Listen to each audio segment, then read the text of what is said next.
Do you know of a museum that was once a royal palace? Have you been to the world's largest arts museum with artifacts from ancient Mesopotamia, Egypt, Greece, Rome, and European masterpieces from the Renaissance period? If yes, then you should visit the Louvre Museum in Paris, one of the largest, most famous, and most visited museums in the world. With a history spanning centuries and a vast collection of art, sculpture, and historical artifacts, the Louvre is a must-visit for anyone traveling to Paris. Whether you're an art lover, a history enthusiast, or simply someone seeking an unforgettable cultural experience, this museum has something to offer. In this video, we'll explore the museum's history, its incredible collections, and some essential tips on navigating this vast museum.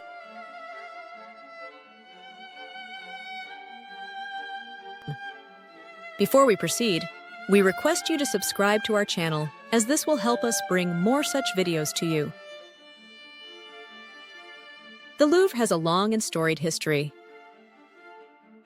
Originally built as a royal fortress in the late 12th century under King Philippe Auguste, the Louvre's transformation into a museum began in the 16th century under King Francis I.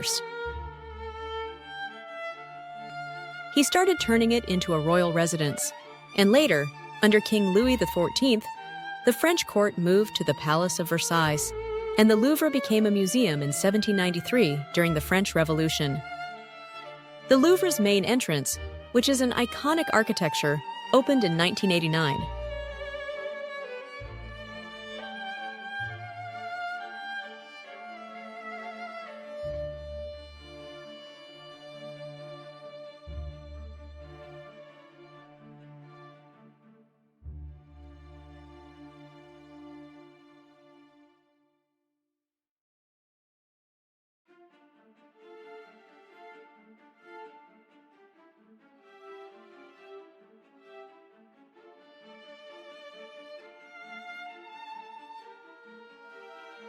The glass pyramid was designed by Chinese-American architect I.M. Pei.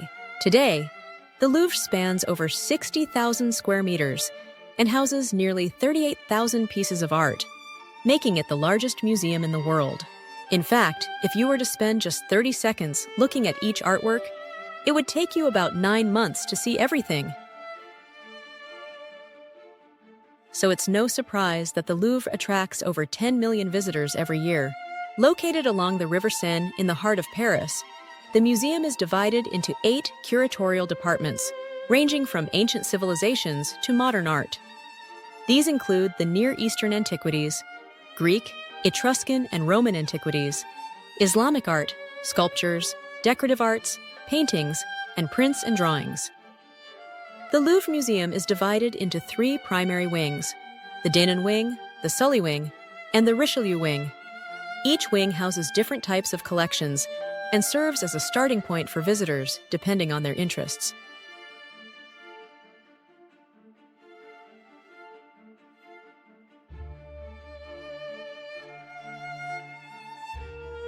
Now let's explore the Denon wing, which is home to the museum's most famous works, including the Mona Lisa, the Wedding Feast at Cana by Veronese, and the Lace Maker by Johannes Vermeer.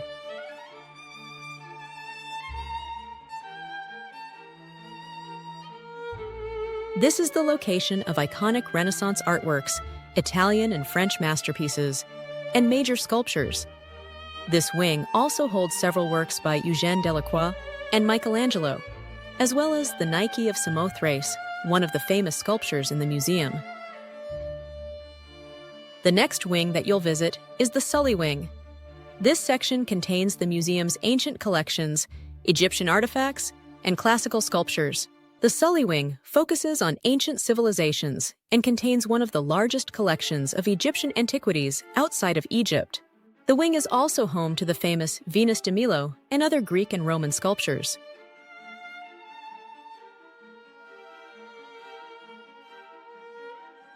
The last section that you'll visit is the Richelieu wing.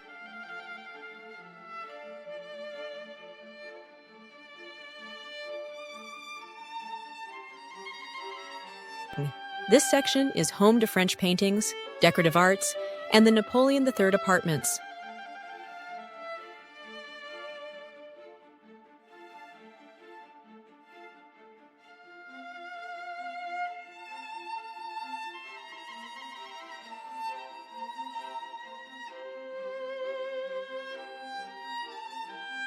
In the Richelieu wing, you'll find French sculptures, Renaissance paintings, as well as Napoleon III's opulent apartments.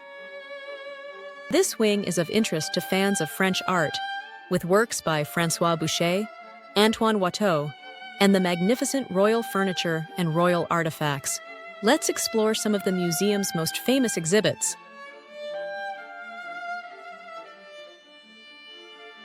One of the most iconic pieces is the Mona Lisa, painted by Leonardo da Vinci in the early 16th century.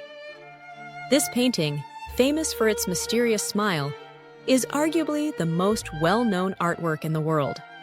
But did you know it was stolen from the Louvre in 1911 and only recovered 2 years later?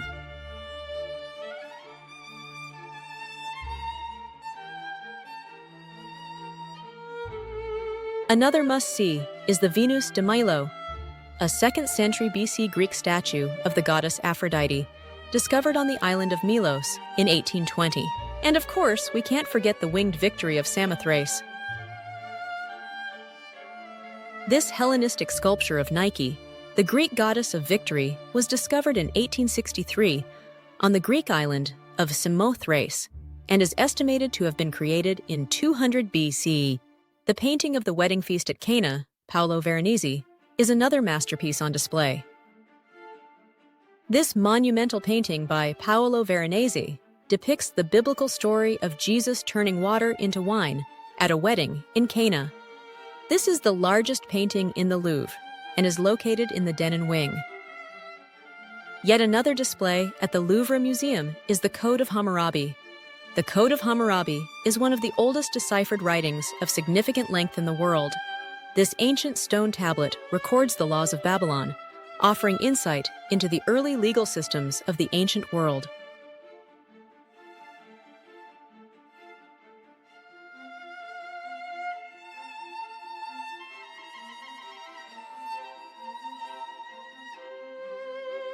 There are also great works of art by artists like Raphael and Michelangelo.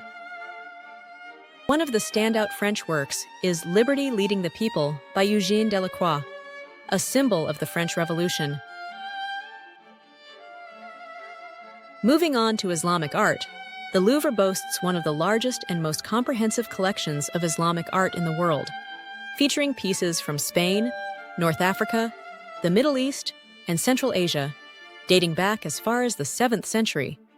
Whether it's the stunning carpets, intricate ceramics, or exquisite manuscripts, these pieces give us a glimpse into the rich cultural and artistic traditions of the Islamic world.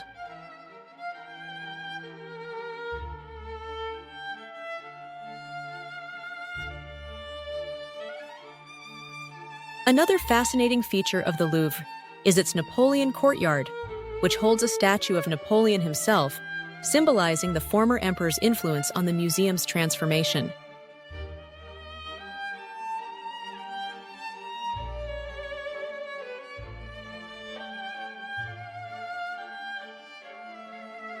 Now that you've got some details of the Louvre Museum and why you should visit it, here are some practical tips for visiting the Louvre Museum. You can buy the entry tickets at the Louvre itself.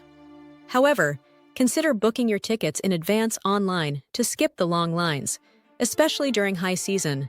The general admission ticket fare is €17.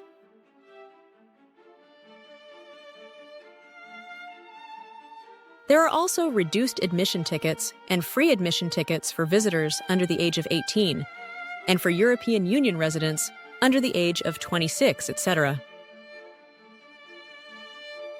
The Louvre is open every day except Tuesdays and on certain holidays.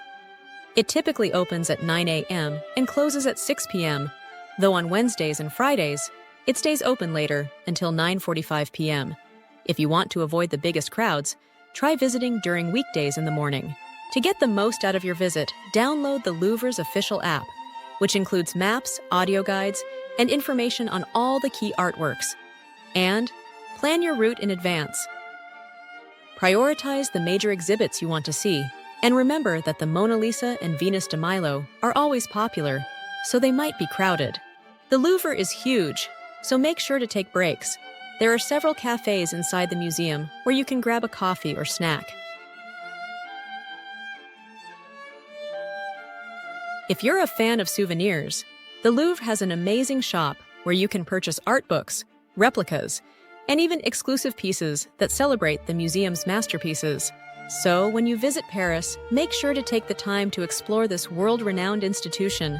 Thank you for joining us on this journey through the Louvre Museum, an extraordinary place where history, art, and culture come together. We hope that this video was informative to you. Please don't forget to like, subscribe, and share it with your friends.